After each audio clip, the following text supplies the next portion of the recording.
Every hair on Fluttershy's shoulder rang out with burning icy shards, the feeling creeping ever further down her back.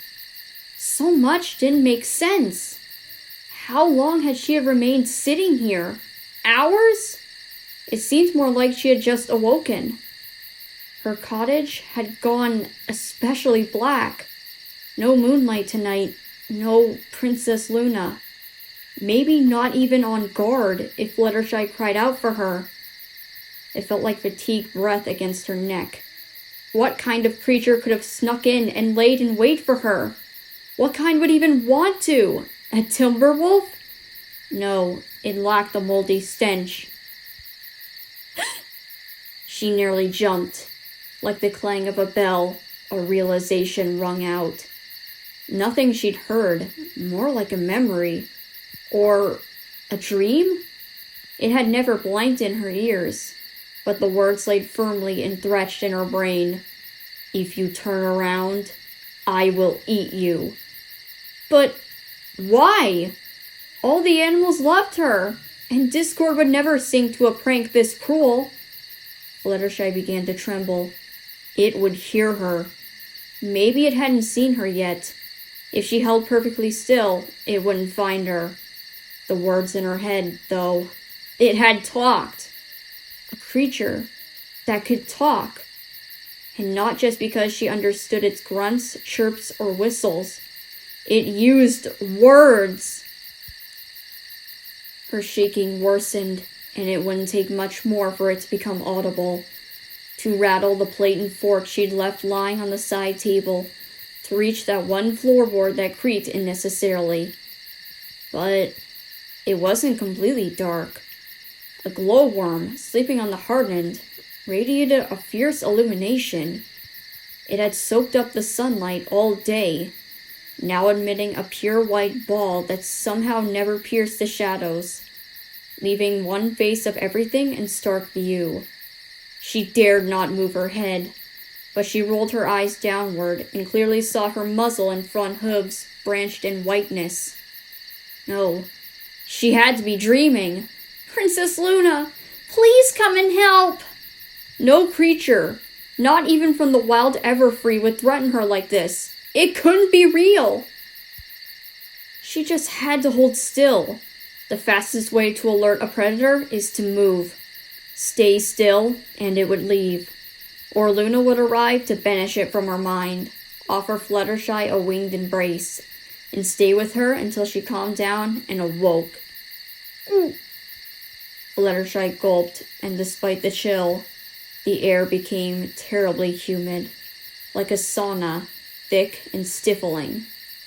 A bead of sweat ran down, tickling her cheek, then another, out of her forelock and over her muzzle. The tingle, and if she could wipe it away, quickly, quietly, so no creature would notice. A breath hitched in her throat, and she wrenched it closed. Her stupid nose, it felt like she might sneeze. She desperately twisted her muzzle, just as another drip wound its way into the corner of her eye, its saltiness stinging. It hadn't seen her blinking. It wouldn't know. She clenched her eyes shut, rolled them until the stinging abated. When she opened them again, it would all change. Yes, she had gotten caught in a dream, and she'd wake up in her cottage, sprawled out on the couch in full daylight, and only sweet furry animals around her. But when had a dream included so much detail? One eye cracked open. She shook again, the darkness remaining wrapped around her like a straitjacket. Not an animal. Some kind of malicious spirit? Did it need darkness? Would it go away when the sun lit up the horizon? Yes, she could outlast it. How long? The clock's ticking penetrated the silence. She strained her eyes as far left as she could, but the glowworm's wear light didn't reach that far, and it appeared too blurry anyways. Maybe hours, maybe only minutes. If you see me, I will kill you." Again, she didn't hear its words, but she remembered as clearly as if she had. Why her? She'd ask. But then she'd unquestionably had given her position away. What did it want?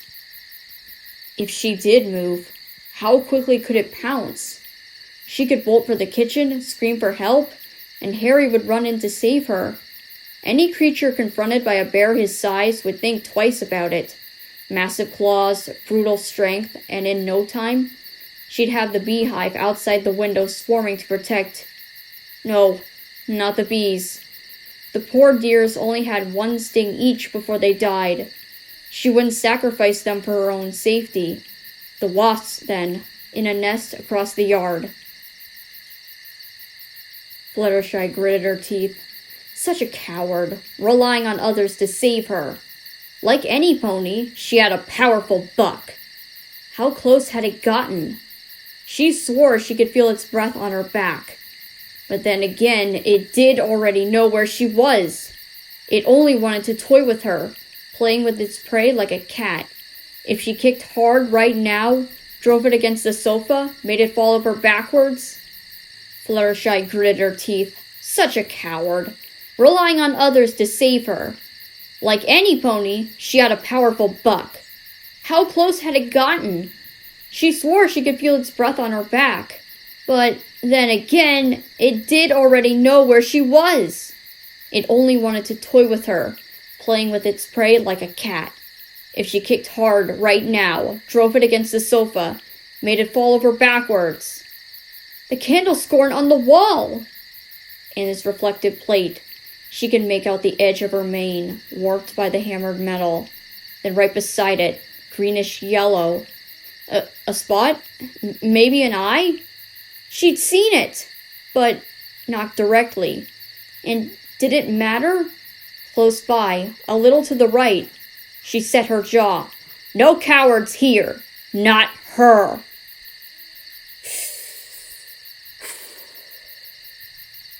A deep breath in, ready to shriek for Harry and the wasp and anything with teeth. A leg tense to kick as hard as she could. And ready, set, Harry!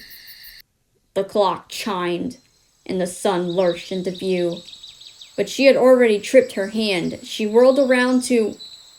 nothing.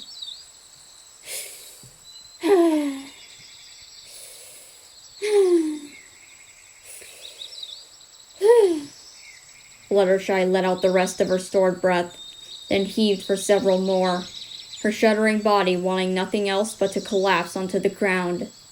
She imagined it, just the darkness playing tricks on her. She almost wanted to cry, but she'd tell Twilight all about it, and they share a good laugh. Then more words, forced into her brain like an ice pick. But not today.